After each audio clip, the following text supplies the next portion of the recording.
那么几个人一起去参加急救班，我们考试完了，我7个，我就说参加红十字会，因为你学到这些东西，你不去帮忙人家，学来干嘛？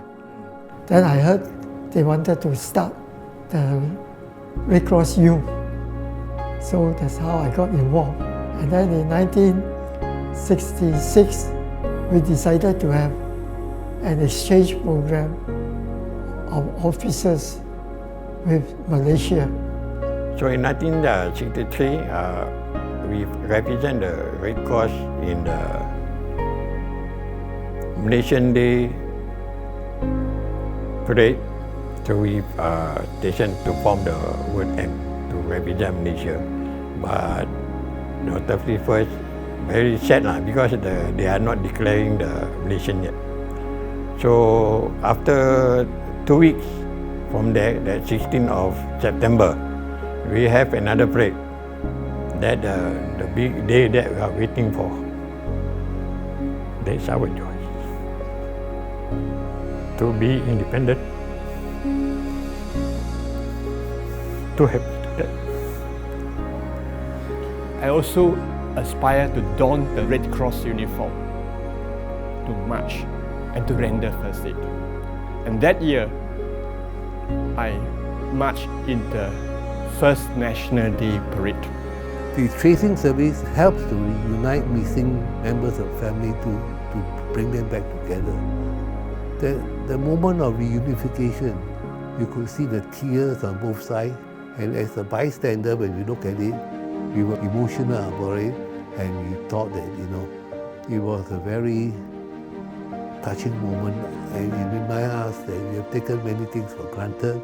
We started going overseas to take part in the sports. Before we went, the public had the feeling that, what can Singapore do?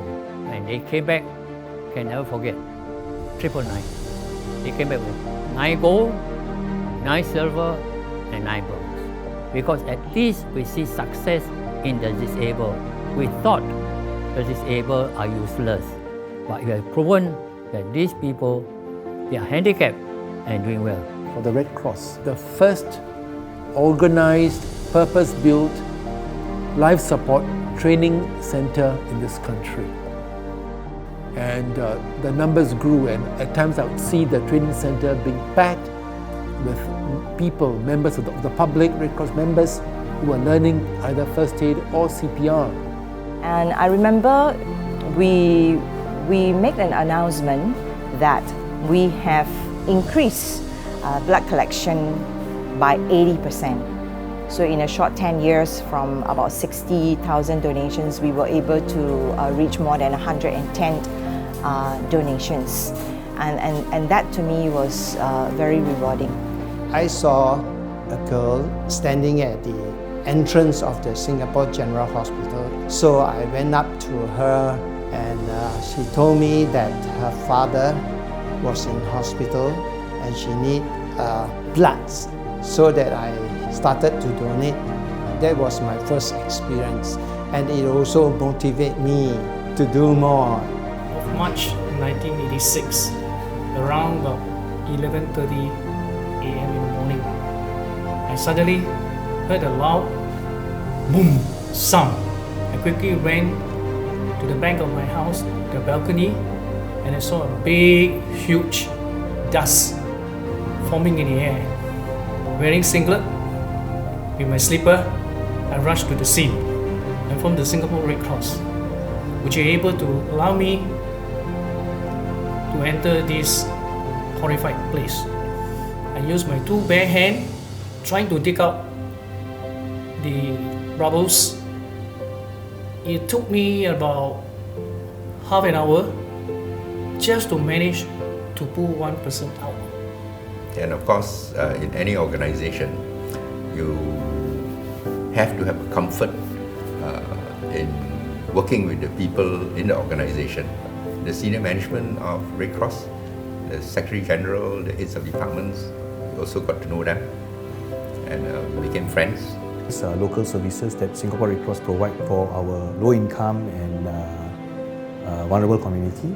So we have different services. So we have like the Elder Aid, which is a befriending program, the Food Aid, which we have expanded to a Family Life Aid program, and then we have the Community First Aid, which we run weekly at the parks, and then we have the Transport Aid, which we provide transport services to and fro for our clients Monday to Friday. And Health Aid, right, it comprises of two components. We have the Home Plus and the Child.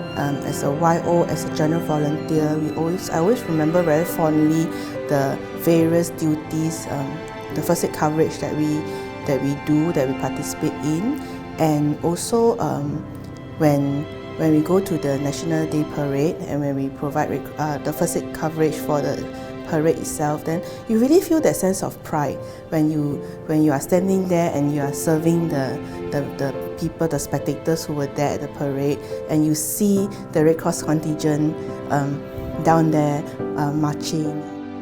I was in Philippines quite early in my journey, and I think it was in 2012. And we had just completed rebuilding some apartment blocks. Who had moved into this house were actually former slum dwellers. And because of the floods, all their houses have been destroyed, all their livelihood gone. And for many of these people, it was the first time in their lives that they were going to get an address.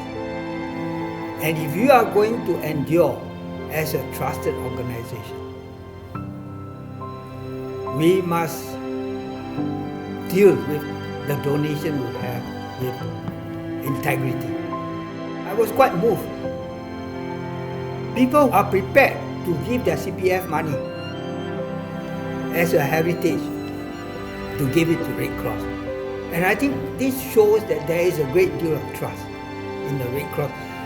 And it's important that unless we carry on our work, because with the highest standard of honesty, we may lose that trust. I believe it's only a beginning. As volunteers, we look for a sense of belonging, purpose, transcendence, and of course a personal narrative, which is what we are doing now. Yeah, and we are grateful.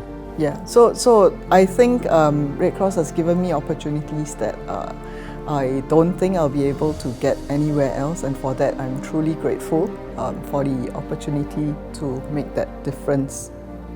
当我们扭开电视机啊，翻开报纸或者是广播，我们听到一些就遥远的国家也好，邻近的国度也好，海啸啦、地震啦，什么淹水啦，我觉得他们也没有顾到自己的自身的就的安全和他们的伟大。然后他们要做的事情其实也很简单，就是要关怀跟爱。Well done. And I want to thank all the staff for the amazing and very important work that you do. And thank you for so many wonderful initiatives and for all your hard work and for showing all of us, the volunteers and all of us included, that it's the little things that we do together that make the bigger difference. I want to thank Singapore Red Cross for giving me this chance to contribute in any way I can. And I would like to represent the whole Singapore to thank you for your contributions, for everything you have done for us. Thank you so much. Happy birthday, Singapore Red Cross!